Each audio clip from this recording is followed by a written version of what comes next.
Good afternoon, I'm Sean Yao, and this is One News Now. House lawmakers are looking into granting President Duterte emergency powers. This time around, it's to fix the anomalies within PhilHealth. For the details, Ria Fernandez joins us live from Quezon City. Ria, how did involved officials respond to this? Sean, the lower house panels have terminated today hearings on the PhilHealth mess. But before that, lawmakers said that they are eyeing to grant President Duterte emergency powers to fix the corruption-ridden agency. No less than Health Chief Francisco Duque III, who chairs the PhilHealth Board, is amenable to the proposal. He said the move will make reform in the agency faster to achieve.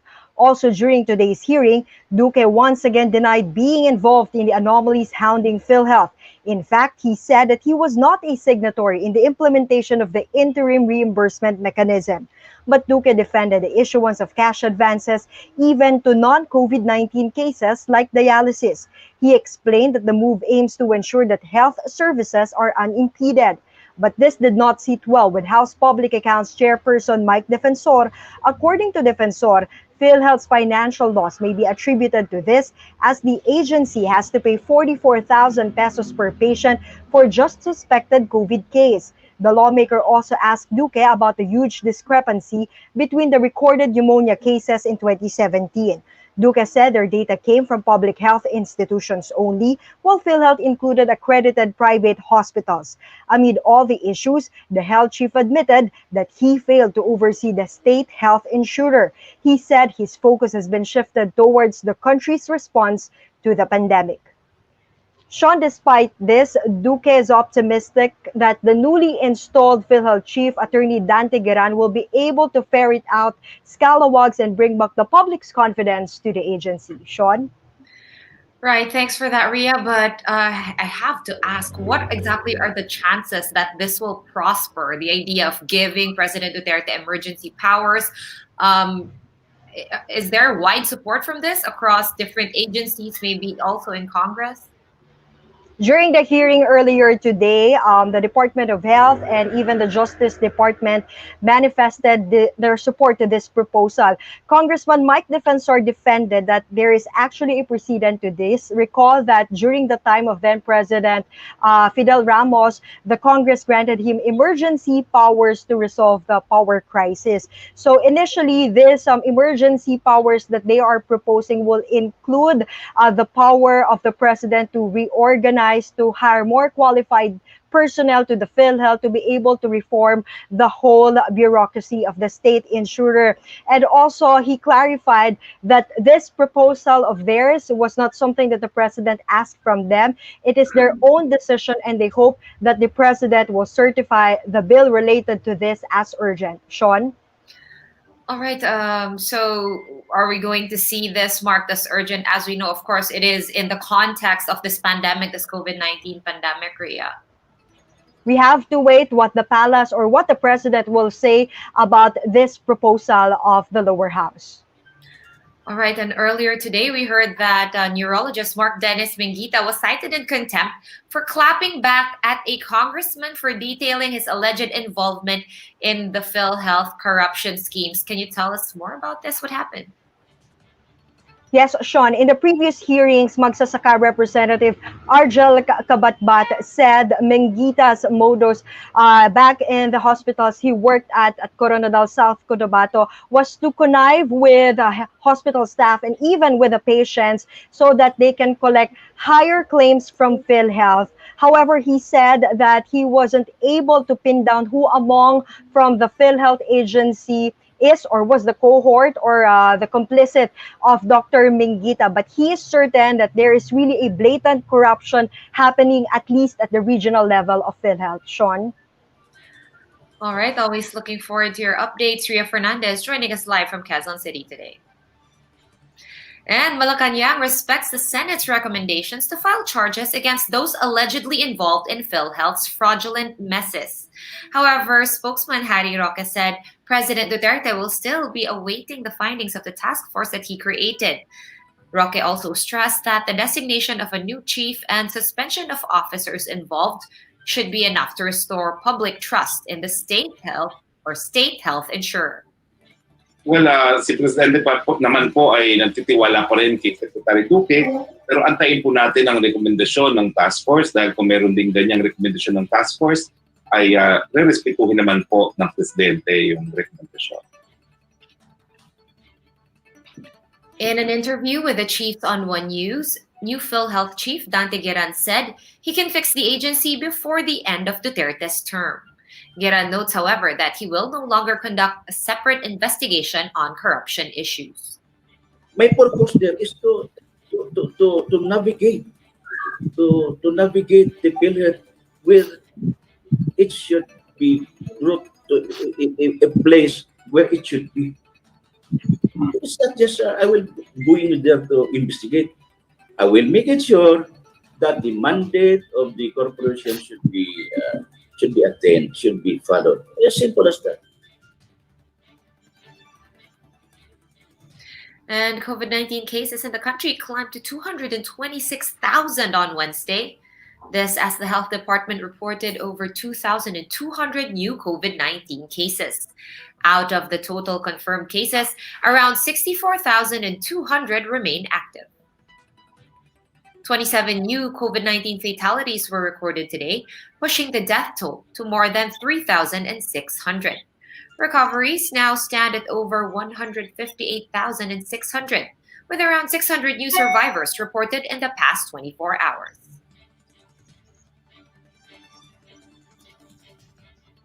And the country's phase 3 clinical trials for Russia's Sputnik 5 might not see the light of day anytime soon.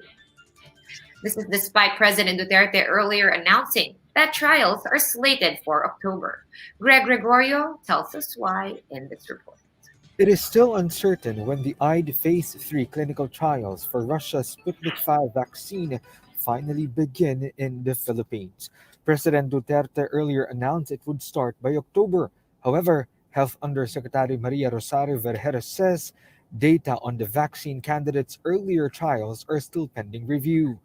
Pinag-aaralan pa rin ng ating vaccine experts panel itong phase 1 and phase 2 trials na nangyari para dito sa Sputnik 5 at magbibigay sila ng impormasyon sa atin kung ito ay magiging acceptable at saka kung ito ay magiging feasible, no, na pag-usapan na magkaroon din ng phase 3 clinical trial dito sa ating bansa for the Sputnik 5 vaccine.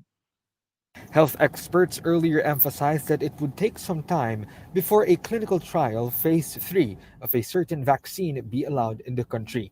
Among the regulatory procedures is an approval from the Food and Drug Administration. FDA Director General Eric Domingos says to date, no group has applied for any approval of any clinical trial phase 3.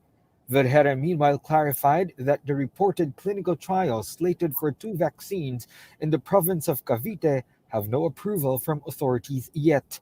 Walang pwedeng mag-umpisa ng any clinical trial kung wala kayong approval ng FDA at wala kayong approval ng ethics review. If you do that, you are violating specific laws. So you will be sanctioned and you will be asked to stop. As for Japanese drug Avigan, DOH said clinical trials have been pushed back anew. Vergara says protocols to be used in Jose N. Rodriguez Memorial Hospital, Santa Ana Hospital, and Carino Memorial Medical Center are still pending review. So ang inaantay ho natin yung tatlong ospital para makapag-final na po ng approval for the ethics review. Ito pong isa pa ay yung ating clinical trial agreement. Kailangan lang ho ma-finalize. The health department meanwhile reports an improvement in the country's case doubling time, mortality doubling time, and rate of transmission as of August 31. Case doubling time is at around 10 days, while mortality doubling time is at around 15 days. This means it takes more than a week or two before the numbers go even higher. The current rate of transmission stands at 0.977%, which means a COVID-positive individual can only infect one other person at most. Vergara notes that while these reflect the aggressive efforts in containing the COVID-19 spread in communities, the public should remain cautious. For News 5, Greg Gregorio, we are One News. We're going to pause for a quick break, but we will be back with more stories after that. Stay with us.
Good afternoon. You're still watching One News Now. Establishments such as gyms and beauty salons in GCQ areas have finally reopened, but some business owners admit that attracting customers is even more difficult this time around. Shyla Francisco with the details. The gig now need to download a mobile app to access its facilities and reserve workout slots. As physical group classes remain prohibited for now, instructors only conduct online classes. Aside from regularly sanitizing the facilities, gym goers are also given sanitizers and cloth to clean the equipment that they will use. Trade officials are satisfied with the health protocols being implemented in gyms as well as other establishments that have just reopened. Meanwhile, hair and nail salons as well as pet grooming stores have imposed customer limits. Workers in some of these businesses are also wearing PPEs. Customers are asked to fill out health declaration and contact tracing forms upon entry. But despite the availability of forms, the DTI learned that some customers refuse to give out contact details. We understand na pinoprotection na nila ang privacy nila, pero it's also very important na mag-contact sila kung sakaling may ma-discover na outbreak or mga yung infection din sa lugar. Despite more businesses being allowed to reopen, they have noticed a significant decline in their usual number of customers. Some have resorted to offering promos and discounts to attract more customers. Of course, coronavirus affected, like I would say, 50% of the business because we closed already for 5 months. We just reopened slowly. Some people are still afraid to go out. So that's why now we have a marketing. Kasi wala na po kami kliyenteng naka-appointment. So sa loob ng 1-2 oras po wala na kami kliyente. So tamat na lang po kami ng walk. With or without discounts, some customers said they are happy just seeing their favorite business establishments reopening. I need the exercise too. Para at least makas din yung ano natin. immune system. Bumili na ako ng treatment sa bahay. I still look forward to gyms talaga. Super happy po kasi for about 4 to 5 months, hindi ka nagkaroon ng chance to pamper yourself. So now, eto na, nag-open na sila. I'm really excited na maka-relax. Currently, reopened establishments such as gyms and those offering personal grooming services are allowed to operate at 30% capacity. For now, the DTI does not see the need to expand it, noting that these businesses should first get used to the health protocols before accepting more customers. Shaila Francisco, we are One News.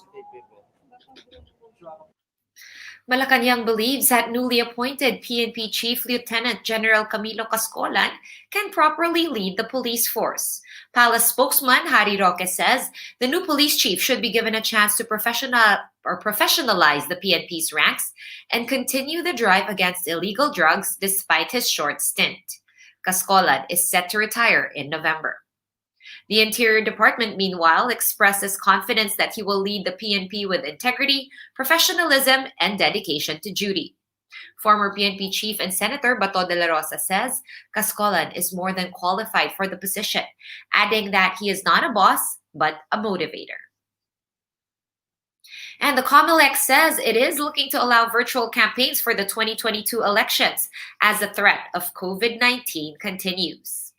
In an interview with One News's Agenda, COMELEC spokesman James Jimenez said they are hoping more politicians will opt for massive webinars instead of in-person campaigns. The poll body, meanwhile, reminded the public of their right to vote as registration resumed in GCQ and MGCQ areas on Tuesday. So kung hindi ka natutuwa sa natatanggap mong service ngayon, then it's time for you to seriously think about voting better. And you cannot think about voting better if you're not even registered. Kaya ganyan kahalaga ang pagpaparehistro. For more updates, follow News 5, The Philippine Star, and Business World online. Visit our website, onenews.ph, for more in-depth analysis. You can also catch One News on the Signal Play app. Register for a free account at www.signalplay.com and stream One News live anytime, anywhere. I'm Sean Yao. We are One News.